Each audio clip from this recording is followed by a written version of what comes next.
How to use Blender for video editing. First of all, open Blender and switch to the video editing workspace at the top. This will change your layout to show the timeline, preview, and file browser. Now you are ready to start editing.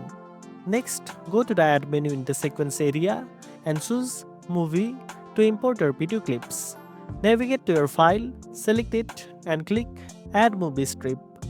Your clip will appear on the timeline where you can trim, cut, or move it as needed. To cut a video, place the playhead where you want to split the clip, then press the K key. This divides the strip into two parts, letting you delete or shift one side independently. You can also drag the ends of the strip to shorten or extend it directly.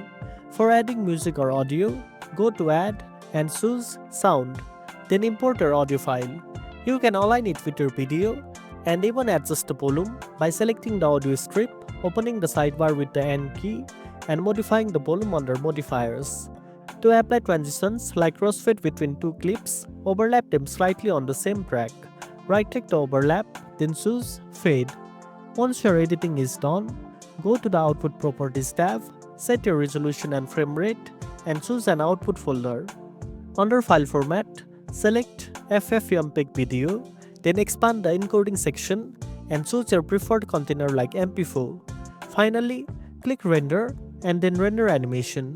Blender will export your edited video to the location you selected. And that's it. Now you know how to use Blender for video editing.